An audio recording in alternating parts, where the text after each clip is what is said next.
الرحیم۔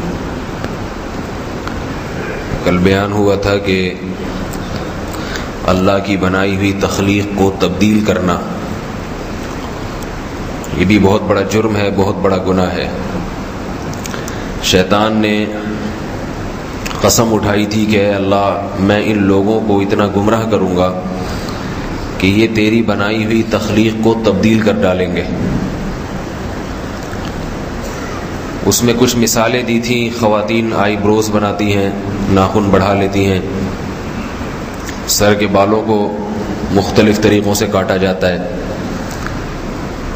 تو آج بھی اسی قسم کا ایک گناہ ہے، وہ بھی اللہ کی تخلیق کو تبدیل کر دینا، اور وہ ہے مرد کا داڑھی کٹانا یا منڈوانا۔ مقصد کسی کی توہین ہرگز نہیں ہے، بہت سے لوگ یہاں بھی ایسے ہوں گے جو ابھی داڑھی نہیں ہے ان کی، لیکن بہرحال شریعت کا حکم ہے وہ تو صاف صاف بیان کرنا ذمہ داری ہے۔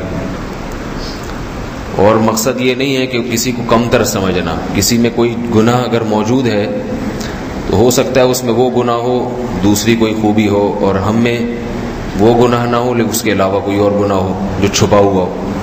یہ تو آخرت میں ہی پتہ چلے گا کہ نیک کون تھا، برا کون تھا۔ لیکن شریعت نے کچھ احکام ظاہری طور پر دیے ہیں، ان احکام کا خیال کرنا بہرحال ضروری۔ اسی میں ایک یہ ہے کہ مرد کے لیے چہرے پہ داڑھی رکھنا، اس کو اجازت نہیں ہے کٹانے کی، نہ چھوٹی کر سکتا ہے اور نہ ہی بالکل اس طرح سے صاف کر سکتا ہے۔ بہت سے لوگ سمجھتے ہیں کہ یہ اسلام نے ایک ایسا حکم دیا ہے جس میں بڑی آزمائش ہے۔ حقیقت میں یہ آزمائش نہیں ہے، بلکہ انسان کی فطرت ہے، مرد کی فطرت ہے۔ جیسا لباس، جیسی وضاقتہ مرد کی فطرت کا تقاضا ہے، نیچر کا تقاضا ہے، اسلام اسی چیز کا حکم دے گا، فطرت سے ہٹائے گا نہیں کبھی۔ قرآن مجید میں اللہ نے اسلام کی جو تعریف کی، فرمایا فطرت اللہ التی فطر الناس علیہا، یہ وہ فطرت ہے جس پہ میں نے لوگوں کو پیدا کی۔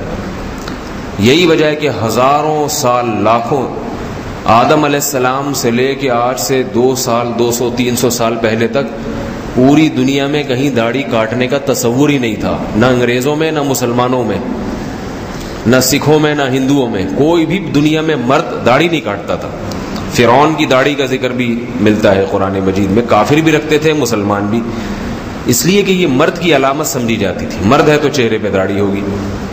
تو جیسے کافر اللہ کی بنائی ہوئی فطرت سے ہٹنا شروع ہوا تو الٹے الٹے کام شروع کر دیے، تو اسی کاموں میں سے ایک یہ کہ انہوں نے داڑیاں کاٹنا شروع کر دی۔ یہی وجہ ہے کہ آج سے 200 سال پہلے کے فقہا جب داڑھی کا تذکرہ کرتے ہیں تو عجیب الفاظ استعمال کرتے ہیں۔ علامہ شامی رحمۃ اللہ علیہ فرماتے ہیں وَأَمَّا يَفْعَلُهُ بَعْضُ الْمَغَارِبَةِ وَالْمُخَنَّثَةُ مِنَ الرِّجَالِ مِنْ حَلْقِ اللِّحْيَةِ وَقَصِّهِ فَلَمْ يُبِحْهُ أَحَدٌ، کہا کہ مغرب میں، یورپ میں بعض لوگ جو داڑیاں کاٹتے ہیں، بعض لوگ، یعنی مغرب میں بھی اس وقت، یورپ میں بھی سب نہیں کاٹتے تھے، بعض لوگوں میں جو دستور ہے داڑیاں کاٹنے کا اور وہ مردانگی کے خلاف ہے، تو اس کو کوئی بھی دنیا میں حلال نہیں کہتا۔ تو اس سے اندازہ لگانا چاہیے کہ یہ بدعت زیادہ پرانی نہیں ہے، یورپ میں بھی یہ بعد میں آئی ہے، تو یہ انسان کی فطرت ہے۔ اسی وجہ سے رسول اللہ صلی اللہ علیہ وسلم نے فرمایا کہ 10 چیزیں پیغمبروں کی فطرت ہیں، پیغمبروں کی خصلت ہیں۔ پیغمبروں کی مثال اس لیے دی کہ پیغمبر ہمیشہ وہی کام کرتے ہیں جو واقعتاً فطرت کے مطابق ہوتا ہے، کوئی ایسا کام پیغمبر نہیں کرتے جو فطرت کے خلاف۔ پیغمبر کبھی معاذ اللہ نشہ نہیں کریں گے، سگریٹ، پان، تمباکو، یہ چیزیں پیغمبروں کی غذاؤں کا حصہ نہیں ہوتی۔ پیغمبروں کی غذائیں بڑی پاکیزہ ہوتی ہیں، صاف ستھری غذائیں، ہمیشہ ایسا کام کریں گے جو نیچر کے مطابق۔ تو آپ صلی اللہ علیہ وسلم نے فرمایا 10 چیزیں پیغمبروں کی فطرت ہیں، ان 10 چیزوں میں داڑھی بڑھانا، مونچھیں گھٹانا۔ مونچھوں کو بڑھا دینا ایک دم بہت زیادہ سکھوں کی طرح، یہ فطرت کے خلاف ہے، یہ اس میں وحشت ہے۔ تو اسلام نے اس بارے میں بھی احکامات دیے۔ آپ صلی اللہ علیہ وسلم نے فرمایا اعفوا اللحى وقصوا الشوارب، داڑھی بڑھاؤ اور مونچھیں گھٹاؤ۔ الٹا کام ہو رہا ہے، مونچھیں بڑھائی جا رہی ہیں، داڑیاں گھٹائی جا رہی ہیں۔ اب دیکھیں اس میں اسلام کی تعلیمات کتنی بہترین ہے۔ دنیا میں 3 قسم کی تعلیمات ہیں بالوں سے متعلق۔ بعض مذاہب میں تو ہے کہ سارے بال سب جگہ کے کاٹ لو. ہندوؤں میں دیکھا ہوگا ان کے پنڈت بھویں تک اس طرح سے صاف کر لیتے ہیں, سر بھی صاف, مونچھیں بھی صاف, داڑھی بھی صاف, اور بھویں بھی, اور عجیب سے بن کے وہ کوئی عبادت کرتے ہیں. پھر سکھوں میں یہ ہے کہ کہیں کے بھی نہیں کاٹو, تو ان کے تو مونچھیں بھی, ان کی داڑھی بھی نان اسٹاپ بڑھتی رہتی ہے, بغلوں کے بال بھی, اور معلوم نہیں ایک جنگل سا بنا ہوتا ہے. اسلام نے اس بارے میں ہدایات دی ہیں کہ نہ تو سب جگہ کے بال رکھنے کے ہیں اور نہ سب جگہ کے بال کاٹنے کے. زیر ناف بال ہیں, بغلوں کے بال ہیں, ان سے گندگی ہوتی ہے, ان کو صاف رکھنا چاہیے تاکہ گندگی نہ ہو. مونچھیں زیادہ بڑھ جائیں گی, چہرہ وحشتناک بن جائے گا. دہشت, لوگ کہتے ہیں نا دہشت ہے, تو چہرے سے دہشت کر کے اس نے کرنا کیا ہے؟ لوگوں کو ڈرا کے کیا کرنا ہے؟ اس چہرے پہ نورانیت ہونی چاہیے, اٹریکشن ہونی چاہیے. ڈرا کے کیا کرے گا لوگ؟ آج کل ایک بندوق رکھ لو, اس سے اتنا ڈر جائے گا, مونچھیں رکھنے کی کیا ضرورت ہے؟ چاقو رکھ لو, اس سے ڈر جائے گا. تو حکم دیا کہ بھائی, سکھ کہتے ہیں کہ مونچھیں بھی بڑی ہو, داڑھی بھی بڑی ہو. اسلام نے تعلیمات دی کہ نہیں بھائی, مونچھوں کو کم کیا جائے اور داڑھی کو بڑھایا جائے. اس میں زینت ہے. کوئی پیغمبر دنیا میں ایسا نہیں ہے جس کو اللہ نے بغیر داڑھی کے بھیجا ہو. اس میں مرد کی خوبصورتی ہے, مرد کے لیے حسن ہے. بعض چیزیں ایسی ہیں جو جتنے بھی جانور ہیں یا جتنی بھی اجناس ہیں ان میں نر کو ایک اضافی خصوصیت ملتی ہے. آپ دیکھ لیں دنیا میں جتنے بھی جانور ہیں ان میں نر خوبصورت ہوتا ہے, مادہ خوبصورت نہیں ہوتی. نر پہ روب ہوتا ہے, مادہ پہ نہیں ہوتا. مور دیکھ لیں, مور میں نر کتنا خوبصورت ہوتا ہے. وہ کیوں خوبصورت ہوتا ہے؟ اپنے بالوں کی وجہ سے, اپنے پروں کی وجہ سے. اگر مور کو خیال آئے کہ بھائی مورنی کیسی صفا چٹ بالکل ہلکی پھلکی سی ہے اور کوئی اس کو ٹینشن نہیں, کوئی پرور بھی نہیں, صفائی ستھرائی کی ٹینشن بھی نہیں, میں بھی اپنے کرن پر جاؤں, نائی کے پاس کٹوا کے سیٹنگ کرا کے آ جاؤں, تو مور رہے گا پھر؟ بتائیں بھائی, نہیں رہے گا. اس کی دہشت ختم. مرغا مرغی میں کون زیادہ خوبصورت ہوتا ہے؟ بولیں گے آپ لوگ تو میں سمجھوں گا نا, سمجھ میں آ رہی ہے بات. مرغا اپنے بالوں سے, پروں سے خوبصورت ہوتا ہے. اس کے جو پر ہے نا, اس کی جو کلغی ہے, اس کا جو تاج ہے, اور پھر بڑے بڑے پر ہیں, اس سے مرغے میں حسن اور خوبصورتی پیدا ہوتی ہے. سمجھ میں آ رہی ہے نا بات. بکری اور بکرا میں بکرا زیادہ خوبصورت ہوتا ہے. اس کی گردن پہ بھی بڑے بڑے بال ہوتے ہیں اور جھالر بھی لٹک رہی ہوتی ہے اس کی. بکری بیچاری لگ رہا ہوتا ہے کہ یہ بکری ہے, اس میں وہ دہشت نہیں ہوتی. اسی طرح شیر میں دیکھ لیں آپ, نر شیر جو ہے نا, ببر شیر جسے کہتے ہیں, اس کے بال ہوتے ہیں بڑے بڑے, چہرہ بالوں سے ڈھکا ہوا ہوتا ہے. شیرنی بیچاری صاف ستھری ہوتی ہے, اس پہ بال نہیں ہوتے. خوبصورتی اور جمال شیر میں ہے, شیرنی میں نہیں. اب شیر کو کسی دن خیال آئے کہ یار یہ شیرنی دیکھو ایسی گول مٹول سی بالکل صفا چٹ, میں بھی جاتا ہوں نائی سے مشین پھروا کے آ جاتا ہوں, اور مشین پھروا کے آ جائے تو شیر کی وہ دہشت کیا ہو جائے گی؟ بولے بھائی, ختم ہو جائے. وہ شیر نہیں رہے گا پھر وہ. تو بہت ساری اس کی مثالیں ہیں, بہت ساری مثالیں. یہی حال انسانوں کا ہے. مرد کو اللہ نے عورت سے زیادہ خوبصورت بنایا ہے.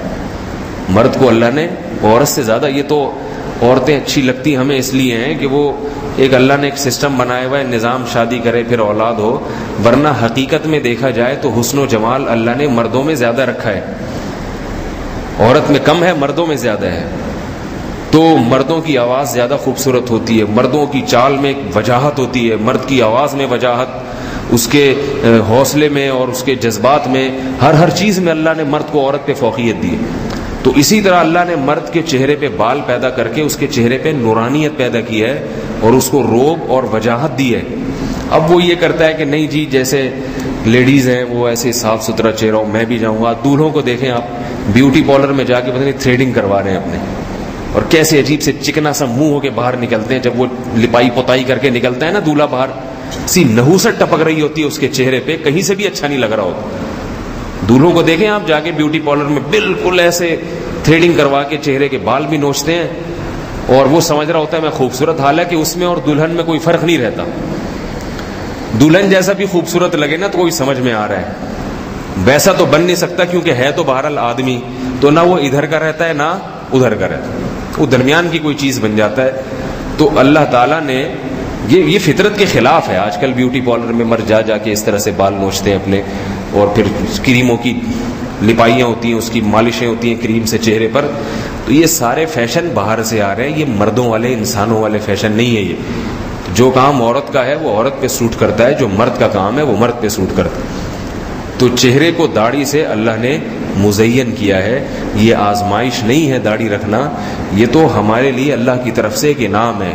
اور یاد رکھو داڑھی کا حکم صرف اسلام میں نہیں ہے، یہودیوں کو بھی اللہ نے حکم دیا تھا، عیسائیوں کو بھی حکم دیا تھا. تورات میں آج تک لکھا ہوا ہے، میں نے خود پڑھا ہے کہ اللہ نے موسیٰ کو کوہ طور پہ بلایا، حضرت موسیٰ علیہ السلام کو، اور نصیحت کی کہ اپنی قوم سے کہیے کہ اپنی داڑیاں نہ مڑوائیں، وہ یہ فیشن نہ آ جائے. یہی وجہ ہے کہ یہودیوں میں آج بھی جو مذہبی قسم کے یہودی ہیں پوری پوری داڑیاں رکھتے ہیں، بہت بڑی بڑی داڑیاں. ایک صاحب کہہ رہے ہیں امریکہ میں یہودیوں کی کالونی میں گیا، ایسے لگ رہا تھا جیسے سارے شیخ الحدیث رہتے ہیں یہاں پہ، بخاری پڑھاتے ہیں سارے قسم، اتنی بڑی بڑی داڑیاں. تو اس لیے اس کا خیال کرنا چاہیے. علماء نے لکھا ہے داڑھی کٹانا گناہ کبیرہ ہے، کیونکہ اللہ کی تخلیق کو تبدیل کرنا ہے. ایک مرتبہ رسول اللہ صلی اللہ علیہ وسلم کے پاس کسرا کے کچھ ایلچی آئے. کسرا بادشاہ تھا، اس کے کچھ ایلچی آئے، ان کی داڑیاں مڑی ہوئی تھی، کاٹی ہوئی تھی داڑیاں انہوں نے. البدایہ والنہایہ میں ہے کہ آپ صلی اللہ علیہ وسلم کی نظر جب ان کے چہرے پر پڑی تو آپ نے اپنے چہرے کو ان سے نفرت سے ہٹا لی، دوسری طرف منہ پھیر لیا اور فرمایا وَيْلَكُمَا، تم تباہ ہو جاؤ، تمہیں ایسی صورت بنانے کا کس نے حکم دیا؟ تو انہوں نے کہا کہ ہم کو ہمارے رب کسرا نے حکم دیا اس کا. تو آپ صلی اللہ علیہ وسلم نے فرمایا کہ مگر مجھے میرے رب نے حکم دیا ہے کہ میں داڑھی بڑھاؤں اور مونچھوں کو گھٹاؤں. تو سوچ لینا چاہیے ہمارا رب کسرا ہے یا وہ رب ہے جو محمد صلی اللہ علیہ وسلم کا رب. یہ بھی سوچ لینا چاہیے کہ وہ تو کافر تھے، آپ علیہ السلام نے ان سے منہ کو پھیر لیا. قیامت کے دن جب حوض کوثر پہ رسول اللہ صلی اللہ علیہ وسلم کے دست مبارک سے پانی پینے کے لیے جائیں گے اور داڑھی نہ ہوئی تو وہاں اللہ کے نبی نے اگر چہرے کو پھیر لیا کہ بھئی تمہیں میری صورت بناتے ہوئے کیوں وہ ہوتا تھا، دوسروں کی صورت کیوں اختیار کر رہے ہو؟ تو ہمت کر کے رکھ لینا چاہیے. بعض لوگ یہ کہتے ہیں کہ ہم کام الٹے سیدھے کرتے ہیں، غلط قسم کے. داڑھی رکھ کے کریں گے تو داڑھی بدنام ہوگی اس سے.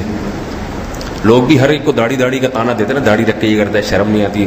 وہ ایک میں بتاتا ہوں نا، ایک بزرگ داڑھی تھی ان کی، وہ جا رہے تھے گاڑی میں، کسی خاتون کو ٹکر لگ گئی غلطی سے. تو وہ فوراً خاتون کہتی ہیں شرم نہیں آتی اتنی بڑی داڑھی رکھ کے عورتوں کو ٹکر مارتے ہو؟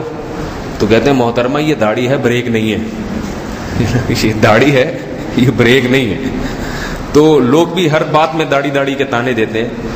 تو بعض لوگوں کا یہ خیال ہے کہ بھائی اب ہم تو سینما گھر بھی جاتے ہیں اور ہم تو یوں بھی کرتے ہیں، فلاں بھی دوستوں میں اٹھتے بیٹھتے ہیں آوارہ قسم کے، داڑھی رکھیں گے تو داڑھی بدنام ہوگی، لہذا داڑھی نہیں رکھو. تو ایسے لوگوں کو جواب یہ ہے کہ بھائی صرف داڑھی نہیں، ایمان بھی بدنام ہوتا ہے اس سے. لوگ کہیں گے مسلمان ہو کے ایسے کام کرتا ہے تو ایمان بھی چھوڑ دینا چاہیے. پھر لوگ کہیں گے دیکھو نمازی ہو کے الٹے کام کر رہے ہیں تو نماز پڑھنا بھی چھوڑ دینا چاہیے. تو بجائے برائی چھوڑنے کے یہ نہیں کہ جو نیکیاں کر رہے ہیں اس کو بھی چھوڑنا شروع کر دے آہستہ آہستہ. تو داڑھی رکھ لیں، ٹھیک ہے نا، ایک گناہ تو چھوٹے گا نا. چلو سینما گھر جا رہے ہیں، آہستہ آہستہ اللہ وہ بھی چھڑوا دے گا، ٹھیک ہے نا، اور بھی دوسرے گناہ چھڑوا دے گا، غلط قسم کی صحبتوں میں بیٹھنا. لیکن کسی ایک نیکی کو چھوڑنا نہیں چاہیے کسی دوسرے گناہ کی وجہ سے. اور اگر کوئی تانا دے کہ بھائی داڑھی رکھ کے یہ غلط کام کر رہے ہو تو اس سے کہو کہ بھائی کم از کم ایک کام تو اچھا کر رہا ہوں نا، ایک غلط کر رہا ہوں ایک اچھا کر رہا ہوں. آپ دونوں ہی غلط کر رہے ہو، نہ داڑھی ہے نہ دوسرے اچھے کام کر رہے ہو، ایک کام اچھا کر رہا ہوں. تو قیامت کے دن اس بات سے ڈرنا چاہیے کہ آپ صلی اللہ علیہ وسلم اپنے چہرے انور کو پھیر نہ لیں. اور یہ بات رکھیں، یاد رکھیں داڑھی کے بارے میں مسئلہ کیا ہے، کتنی داڑھی. حدیث میں تو مطلق الفاظ ہیں اعفوا اللحا، بڑھاؤ. تو بعض علماء اس سے یہ استدلال کرتے ہیں کہ بس ذرا بھی کہیں سے بھی کاٹنا جائز نہیں ہے، لیکن یہ بات صحیح نہیں ہے. اس لیے کہ حضرت عبداللہ بن عمر رضی اللہ تعالی عنہ سے صحیح سند سے ثابت ہے کہ آپ عمرے اور حج کے موقع پر ایک مٹھی داڑھی پکڑتے تھے، جتنے بال آئے اس سے اضافی کاٹ دیا کرتے تھے. اور یہ کام سب صحابہ کے سامنے ہوتا تھا، کسی صحابی نے آپ پہ اعتراض نہیں کیا. تو یہ اس کی علامت ہے کہ اگر یہ کاٹنا حرام ہوتا تو حضرت عبداللہ بن عمر بھی یہ کام نہ کرتے اور صحابہ آپ کو اس برائی پہ دیکھ کے خاموش نہیں ہوتے. اس لیے علماء نے لکھا ہے کہ ایک مشت یعنی تقریباً یہ 4 انگل، اس کے برابر بال رکھنا واجب ہے. اس سے زیادہ اگر ہو تو وہ کاٹنے کی اجازت ہے. کوئی بڑھانا چاہے تو اچھی بات ہے، لیکن کاٹ سکتا ہے وہ. تو ہمت کر کے رکھ لیں، انشاءاللہ اس میں ثواب ہوگا. اور یہ سوچ کے رکھیں کہ اس سے انسان کے چہرے پہ نور پیدا ہوگا. دیکھیں اس کی بہترین مثال دوں کہ کسی کی داڑھی نہ ہو، وہ داڑھی رکھ کے وحشت ناک نہیں لگتا، لیکن داڑھی ہو کاٹ کے عجیب سا لگے گا، وہ سب کہیں گے عجیب سا چہرہ ہو گیا. تو یہ بھی اس کی علامت ہے کہ رکھنے میں حسن تھا، تبھی تو کاٹ کے عجیب سا لگ رہا ہے، اور رکھ کے کوئی عجیب سا نہیں لگتا. دوسرا مسئلہ اسی میں یہ مونچھوں سے متعلق بھی بتا دوں. مونچھیں رکھنے میں یہ ضروری ہے کہ ہونٹ کا جو اوپر کا کنارہ ہے وہ کھلا رہے. کوئی بالکل بہتر تو یہ ہے کہ قینچی سے بالکل کاٹ دی جائیں، سنت عمل تو یہ احف الشوارب کے الفاظ ہیں حدیث میں. احفا کہتے ہیں بالکل جڑ سے کاٹ دینا قینچی سے، اس طرح بہتر نہیں ہے، قینچی سے کاٹ کے بالکل برابر کر دینا، اس طرح سے بھی جائز ہے. اور اگر کوئی رکھنا چاہے کہ نہیں جی میں رکھوں گا تو رکھنے کی بھی اجازت ہے. پھر سائڈوں سے بڑھائے، اوپر کا ہونٹ کا جو کنارہ ہے یہ کھلا رہنا چاہیے. سائڈوں سے جتنی چاہے بڑھا کے یہاں کان تک لے جائے، اس سے بالٹیاں اٹھائے، ٹریکٹر کھینچے، جیسے انٹرنیٹ پہ آپ دیکھتے ہی ہوں گے. تو سائڈوں سے بڑھانا جائز ہے مونچھیں، سمجھ رہے ہیں نا. حضرت عمر رضی اللہ تعالیٰ عنہ کی بہت بڑی بڑی مونچھیں تھیں، لیکن کنارے سے بڑھائی ہوئی تھی انہوں نے. بعض صحابہ نے رکھی ہیں مونچھیں، جائز ہے، مگر یہ جو ہونٹ کا اوپر کا کنارہ ہے یہ کھلا رہے، کیونکہ یہ اگر کنارہ ڈھک جائے گا تو پانی پیتے ہوئے، کھانا کھاتے ہوئے بال جو ہیں پھر سالن میں ڈوبتے ہیں، یہ بڑی کراہیت آتی ہے. ہمارے حضرت فرمایا کرتے تھے جیسے لال بیگ کو جب الٹا کر دیا جائے نا، لال بیگ تو دیکھا اس کی ٹانگیں ایسے ایسے پھر ہو رہی ہوتی ہیں. کہتے جن کی مونچھیں اس طرح سے بڑی ہوئی ہوتی ہیں نا، ان کے منہ ایسے ہی لگتا ہے جیسے لال بیگ الٹا پڑا ہوا ہے. جب بات کرتے ہیں نا تو وہ ایسے ایسے کر کے ٹانگیں پھر پانی میں بھی ڈوب رہی ہیں، چائے پیے گا اس میں اس کی جو بال ڈوب رہے ہیں. تو یہ گندگی ہے، اس لیے شریعت گندگی کو پسند نہیں کرتی. اسلام تو بہت زیادہ صفائی ستھرائی کی تعلیم دیتا ہے. وہ کیسے برداشت کرے گا کہ مونچھیں پانی میں ڈوب رہی ہیں اور اسی پانی کو پھر پی بھی رہا ہے. تو اس لیے ہونٹ کا جو اوپر کا کنارہ ہے یہ سرخی نظر آنی چاہیے. تو یہ آخری درجہ ہے، بہتر تو ہے کہ نہ رکھے. رکھنا ہے تو پھر سائڈوں سے بڑھائے اس کو. پولیس والوں نے بڑھائی ہوتی ہے نا، مونچھ الاؤنس بھی ملتا ہے پولیس والوں کو، جو مونچھ بڑھاتے ہیں تو مونچھ کے پیسے ملتے ہیں باقاعدہ. تو وہ جن کو پیسے چاہیے وہ پھر سائڈوں سے بڑھائیں، ادھر سے بڑھا کے جتنی چاہے لے جائیں. تو اللہ تعالی ہم سب کو اپنے چہرے کو اپنے حبیب صلی اللہ علیہ وسلم کی صورت کے مطابق بنانے کی توفیق عطا فرمائے، اور اس گناہ سے، اس رمضان میں داڑھی کاٹنے کے گناہ سے توبہ کی توفیق عطا فرمائے.